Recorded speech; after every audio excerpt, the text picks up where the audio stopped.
মা দুইটা কথা কହୁଛି ଟିକେ ମନ ରଖିଥାନ୍ତୁ ଆପଣମାନେ। ଭାରତକୁ ଯେତେବେଳେ ଅନୁରୋଧ କରୁଛି ଏବେ ସଂସ୍କାର କରିବା, ମତେ ଟିକେ କହିପାରିବେ ପଣ୍ଡିତ ମାସେ ଆପଣ ଯୋଉ 21 ଯୋଉ ପାଠ କରନ୍ତି ଏ ବା ଭଲ କରିକି ଶୁଣ, 10 ଦିନରେ ତମେ ଶୁଦ୍ଧି ହବ, ତମକୁ କେମିତି ଗୋଲାମ କରିଦିଆଯାଇଛି ଜ୍ଞାନ ପୂର୍ବକ ଶୁଣ। 10 ଦିନରେ ଶୁଦ୍ଧି ହବ, 11 ଦିନରେ ଯାଇକି 10 ଦିନରେ ଶୁଦ୍ଧି ହବ ପିଲା ଚୁଟିକା ଗଲା ପରେ 11 ଦିନ ଧୁଆଧୁଇ କରିବ, ଅନେକ 10 ଦିନ 21 ପୂଜା କରିବ। ଗୋଟେ ଆକବର ଗୋଟେ ଆସିଲେ ଦିନ ଇଲାହି ପ୍ରଚଳନ କଲେ। ये दीन इलाही ना पहले गोटे काम कर सत्य नारायण पीर पूजा भूल कहे क्या आप पीर पूजा करते ए माँ पचार तो पंडित मानू ए माने सत्य नारायण पीर पूजा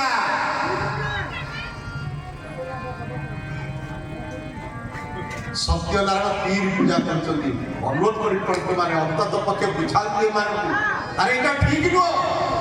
यहीटा कह नारायण पूजा कह राति में बाहर करवा निषेध आप दुनिया बिगड़ी जाए आम सूर्य को अर्घ दू सनातन धर्म गछ पानी पवन या सम्मान करे सनातन धर्म अन्य अन्य क्या सम्मान करे ना आज 11 दिन पूजा को 21 करदे आप धीरे धीरे आप किए शिखेगा कहीं जन सरल कले यहाँ ठीक नुह आमको धीरे धीरे संस्कार करने पड़ो आम धर्म आज्ञा पशि आम शिरा रक्त में पहुँची जाइए तो या दूरीभूत करने आम धीरे धीरे जागृत हवा पड़ो।